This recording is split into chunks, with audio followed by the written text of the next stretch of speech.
Oi, gente. Pois é, devido a Jair Bolsonaro, nós chegamos agora definitivamente no terreno da baixaria, com Bolsonaro ofendendo a esposa do Macron. Sim, o presidente Jair Bolsonaro resolveu ofender a esposa do Macron, a diferença de idade entre eles e como o típico machista, né, comparou a sua própria esposa à da dele, né? Então, reproduzindo o pensamento de boa parte de seus apoiadores. Um pensamento baixo, de baixíssimo nível, que é reflexo, enfim, da falta de estatura, que aliás foi o comentário do Macron, sobre o Bolsonaro.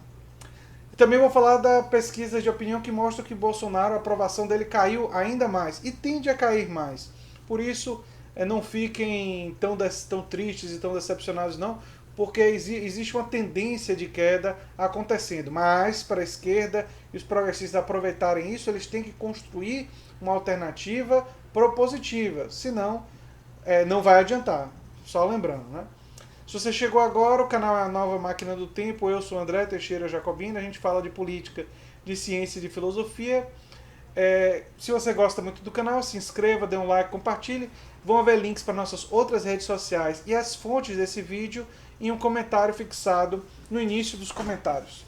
Só para dizer para vocês que a minha vermelhidão, para as pessoas que não sabem, é dermatite seborreica. Eu já tenho um diagnóstico, já fui para dermatologista. Tem gente comentando aí, querendo me ajudar, agradeço. Mas isso aqui foi uma espinha. Tem um lado bom que é demonstração que meus hormônios e minha testosterona andam em alta, não é? Então tem um lado positivo. Desculpe, gente. Eu tenho que fazer um pouco de graça porque não dá. Não dá. O momento do Brasil tá tal que a gente não tem como não fazer um pouquinho de piada, né? E o Macron, ele lamentou pelo Brasil e disse assim: ele está triste pelo Brasil. O presidente francês Emmanuel Macron lamentou o comentário do presidente Bolsonaro em sua publicação nas redes sociais que comparava as esposas dos dois chefes de Estado. Macron afirmou que o comentário de Bolsonaro sobre sua esposa, Brigitte Macron, foi extremamente desrespeitoso e disse estar triste pelo país. O Brasil merece um presidente que esteja à altura do cargo. Poxa. Verdade, Macron. Mas a população brasileira, motivada pelo antipetismo e também por uma certa dose de pensamento reacionário, encontra o pensamento conservador culturalmente, acabou resolveu arriscar em uma pessoa sem nenhuma experiência administrativa e que tinha como um dos destaques de sua atuação política dizer que admira um torturador de crianças como Ustra. Para quem não sabe, o coronel Ustra colocou crianças para assistirem seus pais serem torturados. Isso é torturar crianças também, porque fazer ela assistir é uma forma de tortura. Esse tipo de coisa que o Ustra fez. E eu nunca vou esquecer disso. Tá ok? Tá ok? Então vamos lá. Ao comentar uma publicação na página de Bolsonaro no Facebook, um seguidor postou uma imagem dos dois mandatários acompanhados por suas esposas com os dizeres: entende agora por que Macron persegue Bolsonaro? Macron e Bolsonaro já vinham trocando farpas na mídia, né? E o perfil do presidente brasileiro respondeu: não humilha, cara. KKKKK.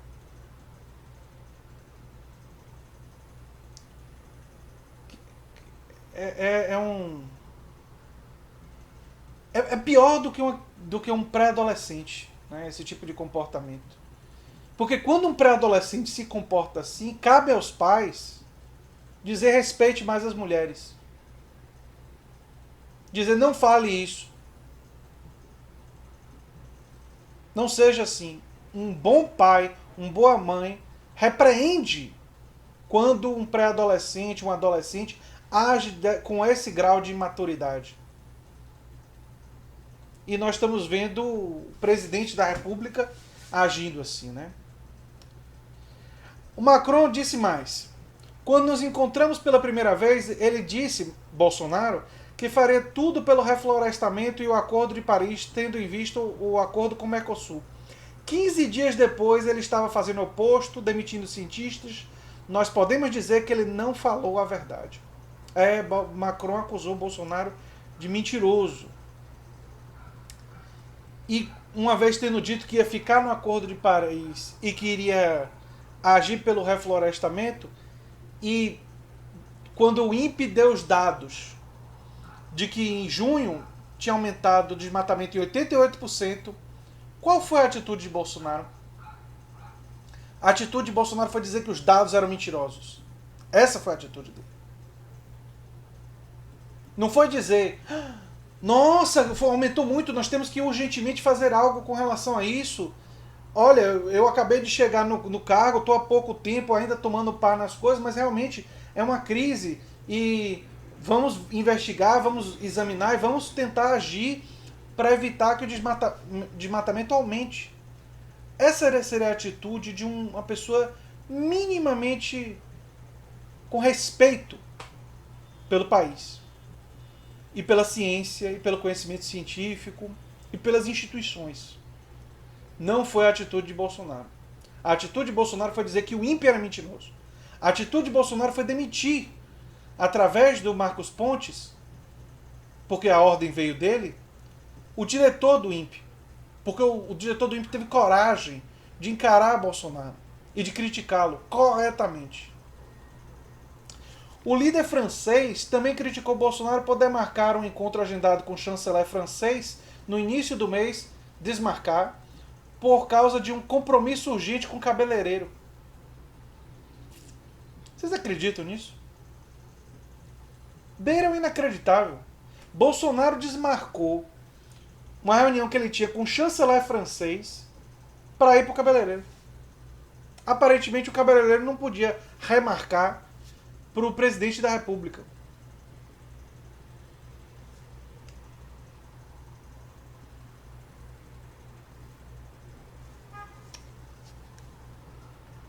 Ai, ai, gente.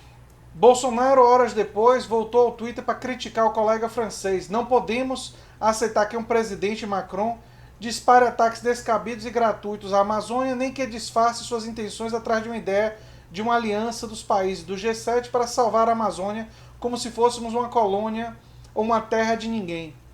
É engraçado que contra os países que estão demonstrando preocupação com o que está acontecendo na Amazônia, Bolsonaro de repente vira um nacionalista, né? Mas para defender a Amazônia do desmatamento, ele não é nacionalista. Interessante isso, né? Ele só virou nacionalista para defender do desmatamento quando esses países ameaçaram um bloqueio ao Brasil. E aí, a ministra da Agricultura, os ministros foram até ele e disseram: Bolsonaro, o Brasil está em recessão, não ia aguentar que isso fosse feito, vamos fazer alguma coisa. E isso me leva à pesquisa do CNT-MDA, que 39,5% avalia o governo de Bolsonaro como ruim ou péssimo. Vamos lá. Tem reprovação de 39,5% dos brasileiros, a aprovação é de 29,4% e outros 29,1% avaliam o governo como regular e 2% não souberam opinar, né? É claro que essas pesquisas têm margem de erro, mas o que todas as pesquisas que têm saído recentemente sobre a aprovação de Bolsonaro têm indicado é que a aprovação dele tem caído. Os bolsonaristas costumam dizer: mas as pesquisas apontaram que Bolsonaro perderia no segundo turno e ele acabou ganhando. O que essas pessoas esquecem é da data de quando essas pesquisas foram feitas. Quando as pesquisas foram feitas em relação ao segundo turno, o primeiro turno ainda não tinha acabado, eram simulações. Quando o primeiro turno terminou, as pesquisas já indicavam vitória de Bolsonaro no segundo turno por margens pequenas. E depois, quando a campanha rolou, as pesquisas indicaram que Bolsonaro ganharia no segundo turno por uma margem muito parecida. Se eu não me engano, as pesquisas falavam em 56%, 57% dos votos válidos, que foi mais ou menos o que ele teve. Foi mais ou menos o percentual de votos que ele teve dos votos válidos. Ou seja, as pesquisas, longe de errarem, e podem errar, mas longe de todas estarem erradas, quando você olha elas de forma agregada, predominantemente elas têm acertado e têm demonstrado a perda de popularidade gradual do governo Bolsonaro.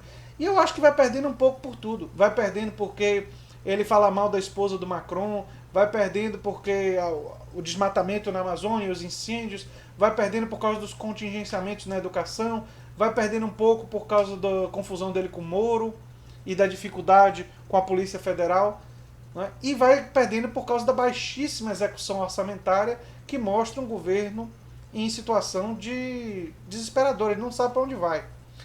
Agora eu quero lembrar aos progressistas e à esquerda que, embora a gente possa, entre aspas, estar feliz com o fato de que ele está perdendo popularidade, o que está levando a essa perda de popularidade não nos deve deixar felizes. Porque é o nosso país que está em jogo.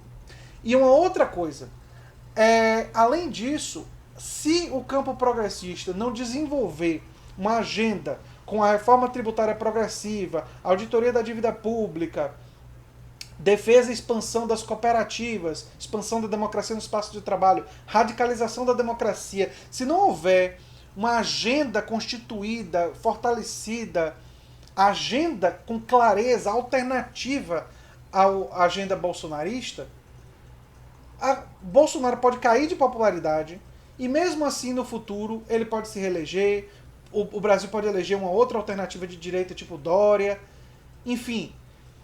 Não, a perda gradual de popularidade do Bolsonaro não é certeza de um retorno do campo progressista de esquerda ao poder e, mais importante do que isso, um simples retorno ao poder, simplesmente para administrar o caos, para administrar a crise, para administrar essa selvageria do nosso capitalismo, não vai nos servir. Nós temos que ter um projeto para chegar ao poder, eu falo do campo progressista, e transformar o Brasil. E combater o uso privado da coisa pública, o patrimonialismo, combater o autoritarismo, democratizar a democracia, democratizar os espaços de trabalho. Nós temos que ter um projeto de transformação do Estado brasileiro. Isso é fundamental. Porque se nós tivermos esse projeto solidificado e houver adesão a esse projeto por parte dos partidos progressistas, por parte dos movimentos progressistas de esquerda, por parte de uma ampla aliança, houver uma adesão aos pontos principais desse projeto, que eu chamo de agenda mínima, se houver essa adesão, nós podemos ir para o segundo turno contra quem quer que seja do campo da direita e vencer. Porque a população vai perceber e vai compreender o nosso projeto e pode abraçar ele. E é muito mais importante que seja a partir do projeto do que seja personalidades, do que seja uma disputa, como eu vejo muitas vezes, entre Haddad, Ciro, Boulos, aí o outro fala Marina que inclusive não está exatamente no nosso campo, a gente sabe disso, mas enfim, tem uma certa aproximação em questões ambientais, mas é um quadro discutível. Mas há uma discussão em cima de personalidades ou em cima de partidos políticos. Não pode ser assim. Nós temos que aglutinar o máximo de partidos que for possível, o máximo de lideranças que for possível, para concordar em uma agenda e levar essa agenda à população, convencer a população dessa agenda, e aí a liderança que tiver mais força, que tiver mais capacidade, que for vencedora dentro de um processo democrático, vai ser a liderança do campo progressista, que vai ser o representante dessa agenda. E assim nós podemos ter uma vitória verdadeiramente significativa e ter aliança com a população para a população lutar nas ruas pela aprovação dessa agenda. E aí, com essas transformações, criar uma solidez. Se não houver isso, gente, se não houver essa solidez e essa química entre lideranças, partidos, movimentos e a população em torno de uma agenda mínima e não em torno de pessoas, nós não vamos vencer. E nós não vamos transformar esse país e nós não vamos reverter as tragédias que nós estamos vendo do governo Bolsonaro. Então é fundamental ter isso claro para que nossa luta esteja bem delineada e bem clara o que é que a gente precisa fazer. E vocês sabem que aqui no canal eu estou fortemente comprometido com essa estratégia. É a estratégia que eu defendo e estou comprometido com ela. E quero conversar com políticos para convencer eles, sim. É parte do meu projeto poder convencer políticos, lideranças de movimentos sociais, para que a gente faça massa crítica para isso. Eu acho que para o ano que vem, talvez a gente não consiga ainda muito, mas para 2022 tem tempo suficiente para a gente conseguir. E se a gente não conseguir, vai ser por causa da dificuldade dentro do campo de esquerda de construção disso. Aí a gente não pode facilitar, porque os nossos adversários estão muito organizados em favor dos interesses do grande capital empresarial e dos rentistas. Enfim. Se você gosta do que eu faço aqui no canal, se inscreva, dê um like, compartilhe. Se lembre sempre de que você pode apoiar o canal. Tem um link no comentário fixado. Das nossas outras redes sociais também estão lá. E se você não pode apoiar o canal financeiramente, né, embora possa apoiar com R$1 por mês, né, pode ser uma contribuição bem pequenininha. Mas se você não puder apoiar o canal, você pode ajudar o canal divulgando o canal em suas redes sociais, divulgando o canal para os seus amigos no WhatsApp, no Facebook e tudo mais. Um abração e até o próximo vídeo, gente. Tchau, tchau.